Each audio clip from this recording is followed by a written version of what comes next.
Assalamualaikum warahmatullahi wabarakatuh. Kembali lagi bersama channel Fakultas Usuluddin Adab dan Dakwah dalam acara Irama Fuad, Indahnya Ramadan bersama Fakultas Usuluddin Adab dan Dakwah. Kami mengucapkan terima kasih kepada segenap pemirsa yang telah setia menyaksikan acara kami. Edisi hari ini merupakan edisi yang sangat spesial karena kami menghadirkan salah satu bintang tamu dosen IAIN Manado, yaitu Bapak Dr. Arhanuddin Salim MPDI. Beliau saat ini sedang menjabat sebagai Ketua Lembaga Penelitian dan Pengabdian kepada Masyarakat di IAIN Manado, sekaligus kabarnya dia juga didaulat sebagai dosen tamu di STF Seminari Pinileng. Kabar Pak Arhan? Alhamdulillah baik-baik Pak. Oke Pak Arhan, terima kasih banyak karena bersedia menjadi pemateri atau bintang tamu dalam acara kami Irama Fuad. Baik, untuk yang pertama saya minta Pak Arhan sekedar menyampaikanlah profil tentang Pak Arhan ini, gimana perjalanan pendidikannya sampai sekarang menjadi Ketua LP2M dan menjadi dosen kabarnya di STF Seminari Pinileng. Ya, terima kasih Pak Rusdi ya. Pertama tentu apresiasi untuk teman-teman di Fuad ini sudah bikin gebrakan podcast ya. Irama ya. Irama Fuad. Indahnya Ramadan bersama Fakultas Usuluddin. Oh, Indahnya Ramadan bersama Fakultas Usuluddin. Saya juga sudah lihat ini, sudah pantau beberapa konten-kontennya ya muncul di saya subscribe. Oh, iya, sudah subscribe. Like dan saya bunyikan loncengnya, ada notifikasinya yang muncul ketika jadi di HP saya langsung. Tapi belum share Pak ya? Belum share sampai sekarang ini. Ya nanti saya share lah kalau ini ya. Jadi tentu apresiasi terhadap teman-teman, kreativitas teman-teman di Fuad ini. Dan ini saya kira perlu dicontoh ya, rekayasa program yang tentu bagian dari upaya membranding organisasi kita, kampus kita untuk bisa lebih dekat dengan generasi milenial ya lewat podcast. Seingat saya cuma teman-teman Fuad ini yang bikin podcast ya. Ya. Bisa menjadi inspirasi yang di tempat lain juga, di fakultas, di unit yang lain. Oke, jadi saya kalau ditanya soal profil, mengikuti prosedur administratif sebagai dosen kuliah, menyelesaikan kuliah S1, S2 dan S3, lalu mendaftar jadi dosen, ya alhamdulillah diterima jadi dosen dan masuk mengabdikan diri di IAIN Manado. Jadi ya memang saya mewakafkan diri ya untuk meninggalkan kampung halaman, untuk berjihad di jalan Allah. Luar biasa. Berjihad di jalan Allah untuk datang ke Manado ya, kira-kira seperti Rasulullah hijrah ke Madinah ya, lalu membangun peradaban di merubah kota Yastrib menjadi Madinah Al-Munawwar ya, kira-kira visi saya begitulah ya untuk di Manado ini. Jadi saya tuh Pak Rusdi sudah tidak menganggap saya ini orang Makassar, saya sudah orang Manado, jadi clear ini. Jadi saya sudah menganggap ya sama kira-kira ketika Panglima Islam itu mendatangi Spanyol, itu sudah membakar kapalnya, jadi sudah kembali lagi ke Madinah, sudah tinggal di sana di Cordova di Spanyol. Jadi ya kira-kira inspirasinya begitulah. Sehari-hari saya ya biasa, alhamdulillah Pak Rektor kasih kita amanah untuk ya, membantu beliau di bidang penelitian dan pengabdian masyarakat, tentu dengan tim kerja kita di LP2M. Ya sekaligus dengan kegiatan aktivitas sehari-hari yang saya konsen memang di isu-isu soal dialog antar agama ya, soal pendidikan lintas iman, dan yaitu mungkin karena latar belakang keilmuan saya juga memang lebih dekat di sana. Saya menulis disertasi terkait soal pendidikan lintas iman, menulis tentang lembaga interfaith ya di Indonesia, kontribusi lembaga-lembaga interfaith lintas iman di Indonesia terkait soal pengembangan narasi besar dialog lintas iman itu diinterpretasi dalam konteks pendidikan ya yang lebih praktis begitu, jadi tidak terlalu elitis. Nah, ya alhamdulillah juga saya diberi kepercayaan untuk menjadi dosen tamu di Sekolah Tinggi Filsafat Seminari Pinileng di komunitas Katolik untuk ngajar Islamologi. Jadi mata kuliah wawasan atau alam pemikiran Islam sebenarnya, lebih ke aspek filosofisnya ya. Islamologi mengajar mahasiswa semester 4 yang sementara ini dipersiapkan oleh komunitas Katolik di Manado untuk menjadi prater dan menjadi pastor ya nanti. Dan itu diikuti oleh seluruh calon-calon pastor di seluruh Indonesia. Ada dari Jawa, dari Sumatera, dari Kalimantan, bahkan dari Papua, itu mahasiswanya berdatangan. Baik, luar biasa Pak Arhan ternyata ini perjalanannya ya, dari latar belakangnya pendidikan ya, memang dari pendidikan, kemudian selain menjabat sebagai ketua LP2M saat ini diminta untuk sambil mengajar di STF Seminari Pinileng. Baik, saya tertarik dengan khusus yang bagian STF ini, bagian Pak Arhan mengajar Islamologi ini. Bagaimana ceritanya Pak Arhan bisa ngajar di sana, di apalagi di mata kuliah Islamologi, kemudian Pak Arhan kan orang luar ya, selama ini bagaimana di sana? Apakah memang sebelumnya sudah begitu modelnya? Iya, ini juga mungkin karena saya memang dari dulu itu cita-cita. Kenapa saya ngambil fokus disertasi saya soal lintas agama? Itu kan targetnya saya pengen memberi kontribusi tidak hanya di IAIN tapi di luar lembaga IAIN. Jadi saya udah rekayasa sekitar 5-6 tahun yang lalu sebenarnya. Jadi apa yang saya lakukan hari ini itu bukan ujuk-ujuk muncul begitu. Jadi itu udah masuk menjadi target-target desain pengembangan akademik saya secara pribadi dan tentu pengembangan jejaring ya. Ketika saya berada di Manado, karena dari awal sebelum saya datang ke Manado saya riset dulu sebenarnya untuk mendaftar di Manado. Ini tidak ujuk-ujuk datang mendaftar lalu tinggal jadi dosen. Jadi saya punya pengetahuan standar soal berapa gereja di Manado, terus tokoh-tokoh lintas agama di Manado. Jadi sebelumnya 2010 saya masuk atau 2011 saya TMT itu udah tahu juga semuanya. Nah, oleh karena itu penerimaan mereka terhadap saya itu udah dibangun lama sesungguhnya. Nah, mereka di STF ini itu memang punya mata kuliah Islamologi namanya, atau alam pemikiran Islam ya, yang sudah 17 tahun mereka setiap semesternya mengadakan itu. Nah, kepentingannya adalah ini tentu kepentingan gereja-gereja Katolik ya, yang sentrumnya tentu kita tahu di Roma, di Vatikan. Itu pingin supaya calon-calon pastor dan calon-calon prater ini punya wawasan pengetahuan yang komprehensif terhadap Islam, tidak mereka pengennya terjadi perubahan paradigma pandangan mereka terhadap Islam ya, yang selama ini mungkin sering disalahpahami. Nah, selama ini yang ngajar itu terakhir yang ngajar adalah Pastor Dami Pongo ya, Damianus Pongo namanya. Dia pengampu mata kuliah ini. Terus pastor ini pernah belajar di Al-Azhar di Kairo selama 2 tahun. Jadi gelarnya itu lisensi Islam Arabik. Jadi Pastor Damianus Pongo lisensi Islamic Arabic. Keren. Jadi 2 tahun diberi kesempatan, dibiayai oleh oleh Vatikan untuk belajar di Al-Azhar, bahasa Arab, wawasan Islam.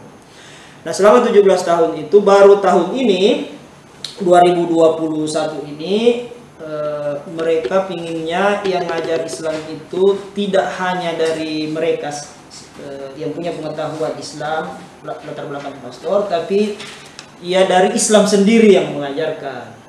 Nah, ini bagian dari upaya interpretasi mereka soal kurikulum interreligius ya, pendidikan interreligius, pendidikan lintas agama yang pengennya untuk lebih memberi pemahaman yang komprehensif terhadap mahasiswa Katolik. Yang ngajar itu adalah sumber utama, jadi bukan sumber sekunder. Itu yang menjadi latar belakang. Nah, pertemuan-pertemuan dengan Pastor Dami itu seingat saya pernah juga saya ketemu, saya di panel di Radio Muntini.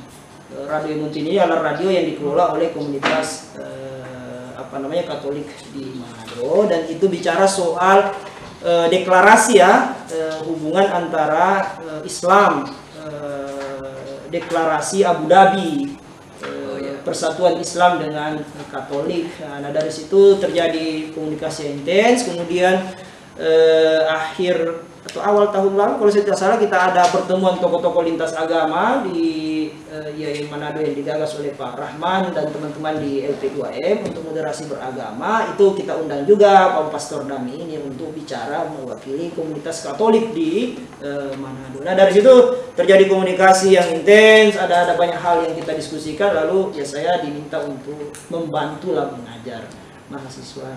Nah sebenarnya di sana itu saya ngajarnya 7 pertemuan ya, setengah semester, tapi karena hasil evaluasi mereka itu mahasiswa menginginkan saya terus melanjutkan, maka saya melanjutkan sampai 16 kali atau 14 kali pertemuan. Saya sekarang sudah pertemuan ke-12 tiap hari Rabu jam 8 sampai jam 11. Via online itu Pak? Enggak, saya langsung datang offline, tetap memakai standar prosedur kesehatan ya, pakai masker dan lain sebagainya, cuci tangan, dan difasilitasi oleh pihak Katolik, pihak STF. Jadi kadang kita ngajar di ruang seminari STF di depan gereja, kadang juga kita ngajar di biara Hati Kudus di depan itu kan ada biara-biara itu yang jadi kita masuk di dalam, dan ya itu ininya. Baik, itu cukup menarik ya bagi paling tidak itu kan menghadirkan pengalaman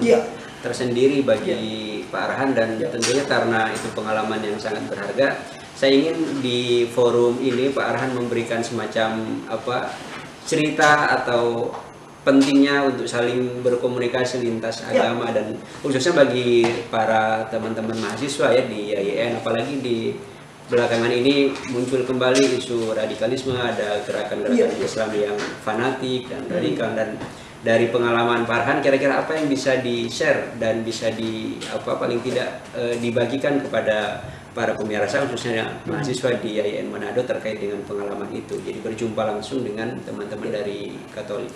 Ya saya kira kita tentu sebagai institusi Islam IAIN Manado perlu memang memperkuat ya keyakinan internal kita sebagai seorang muslim. Ya tauhid tentu harus kita kuasai, Al-Quran harus kita kuasai, kalau perlu kita hafal hadis-hadis, dan tentu kita harus istiqomah terhadap keyakinan kita sebagai seorang muslim.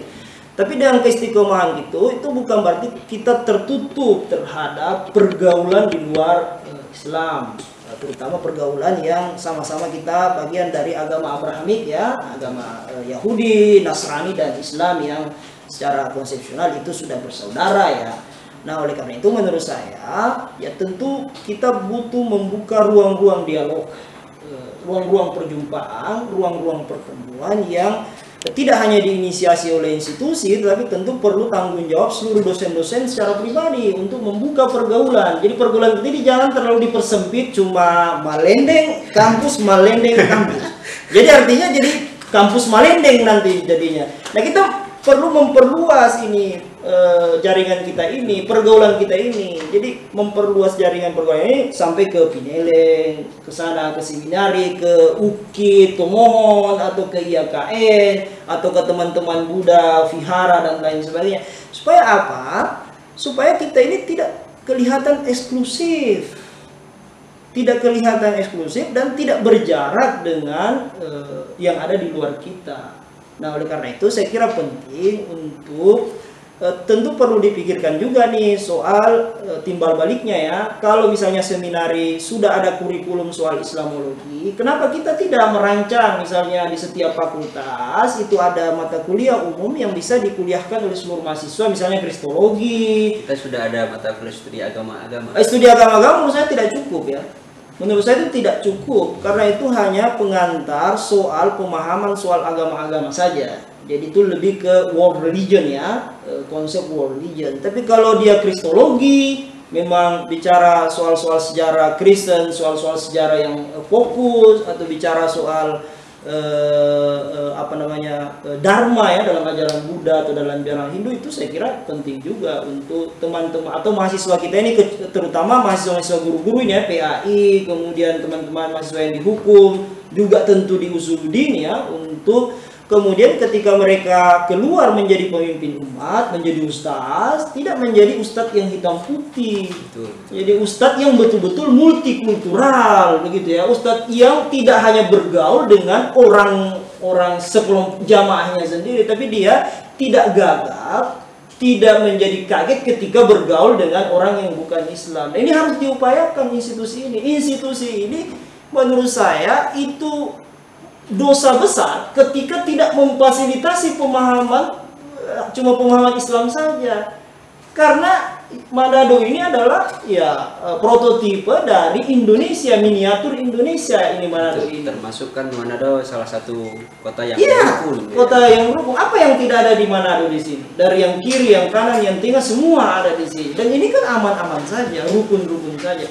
Nah, oleh karena itu menurut saya penting untuk memfasilitasi pengetahuan standar terhadap wawasan ya keagamaan selain Islam supaya menjadi distingsi lah IAIN dengan IAIN yang lain. Nah, itu saya kira menjadi tanggung jawab pimpinan yang ada sekarang, terutama dekan dan tentu terutama rektor ya harus memikirkan ini soal itu. Baik, luar biasa. Tadi saya tertarik dengan statement Pak Arhan tadi terkait dengan bahwa relasi antar agama atau interaksi antar agama itu sangat penting sebagai sebuah bekal awal. Tapi kan ini yang pertanyaan terakhir, banyak kekhawatiran di sebagian masyarakat atau mungkin di kalangan mahasiswa ya sebagian atau bahkan mungkin di beberapa orang takut justru ketika kita mengajarkan pelajaran tentang agama lain atau bahkan kita berkunjung ke tempat agama lain seolah-olah kita akan murtad begitu, seolah-olah kita akan kemudian bagaimana, apakah memang konsepnya seperti bagaimana? Ya menurut saya itu ketakutan jahiliyah. Itu model ketakutan jahiliyah yang tidak punya dasar. Dan menurut saya kita harus hijrah dari minaz zulumati ilan nur kan? Jadi jangan terlalu takut. Itu ketakutan jahiliyah yang tidak berdasar. Saya ketika mengajarkan Islam ke teman-teman Katolik, saya tentu harus memperdalam pengetahuan Islam saya. Artinya dengan sendirinya ketika saya mengajarkan itu keimanan saya semakin bertambah terhadap Islam. Jadi itu justru bukan malah mau keluar, justru malah karena kan kita malu juga kalau ditanya lalu kita tidak tahu. Ya kan, artinya itu akan semakin menambah daya kualitas kita di dalam memahami agama kita sendiri, kemudian tidak mungkin kita mempermalukan agama kita sendiri di depan orang lain. Nah, oleh karena itu memang perlu ada kejujuran di dalamnya ya. Hal-hal yang mungkin selama ini tabu itu ya perlu jujur. Kalau memang itu salah ya bilang salah, kalau itu yang benar ya benar. Nah, oleh karena itu kekhawatiran kita terkait soal ada pemurtadan, ada kemudian mau beralih menjadi bukan iman Islam menjadi iman Kristen, menurut saya itu alasan yang tidak rasional ya, dan itu cenderung tendensius dan itu tidak berdalil, dan menurut saya itu bagian dari upaya untuk upaya ya untuk menghalang-halangi ini upaya modernisasi beragama di Indonesia seperti alasan Bapak itu. Terima kasih. Itu tadi pemirsa cukup menarik ya apa yang disampaikan oleh Pak Arhanuddin. Kita bisa banyak mengambil pelajaran dari pengalaman beliau. Dia sebenarnya memang di hari-hari ini di mana ada banyak gerakan yang fanatik, kemudian orang menutup diri dari kelompok lain. Hubungan atau relasi antar kelompok, antar keyakinan, antar agama itu sangat diperlukan. Kita tidak akan selesai atau tidak akan bisa menyelesaikan masalah jika kita hanya berkurung diri dan menganggap bahwa hanya diri kita lah yang paling benar. Dan itu memang YIN harus begitu. Jadi UIN, YIN dan semuanya memang harus begitu. Jangan sampai, saya teringat dengan apa yang disampaikan Pak Al-Makin, jangan sampai ada satu teman-teman kita nggak punya teman bagi kita nggak punya teman yang Muslim. Kita punya teman itu akan memberikan pengalaman yang berharga, bagaimana kita menghargai, bagaimana kita kemudian menghormati orang lain. Baik, itu saja mungkin, atau ada yang mau disampaikan terakhir Pak Arhan terkait dengan terakhir tentu kita sebagai seorang dosen akademisi ya tentu perlu memperbaharui wawasan pengetahuan kita ya, tidak hanya pengetahuan keislaman kita tapi tentu pengetahuan yang terkait dengan lintas agama. Jadi dengan pengetahuan yang terbuka akhirnya juga hati menjadi lapang. Biasanya orang yang hatinya sempit karena pengetahuannya terbatas. Nah, kita berharapnya dosen-dosen kita ini samping pengetahuan wawasan keilmuannya terbuka, hati dan jiwanya juga lapang untuk menerima perbedaan yang ada. Karena kita sudah hidup di Manado, kita mungkin akan mati di Manado dan berkubur di Manado. Jadi marilah kita menyeburkan diri menjadi orang Manado asli, menghargai kekhasan Minahasa sebagai bagian dari bentuk penghargaan kita terhadap daerah atau kota ini, supaya jangan sampai hanya orang dari luar yang menghargai, sementara kita yang cari hidup, cari makan di Manado ini kemudian mengabaikan itu. Nah, itu yang penting saya kira disampaikan ke siapapun yang mendengarkan podcast ini, tidak terkecuali teman-teman di Yayan Manado. Baik, itu tadi sesi khusus dengan Pak Dr. Arhanuddin Salim. Saya berharap bahwa selain bermanfaat bagi sivitas akademika Yayan Manado, juga bagi halayak umum yang menonton ini. Karena Pak Arhan ini banyak jamaahnya, termasuk jamaah para pastor, barangkali nanti bisa di-share. Oh, siap. Di-share acara ini. Saya subscribe, like, comment, share ya. Paling tidak nanti para pastor memberikan gambaran bahwa inilah yang ditampilkan Islam Yayan Manado. Paling tidak saya nanti share ke teman-teman di grup saya ini, ke para pastor ini yang hasilnya kalau ada. Semakin cepat semakin bagus. Baik, terima kasih. Itu saja pemirsa. Sampai jumpa di edisi selanjutnya. Kita akan ketemu lagi dengan bintang tamu dan tamu bintang yang lain. Saya akhiri. Assalamualaikum warahmatullahi wabarakatuh. Waalaikumsalam warahmatullahi wabarakatuh.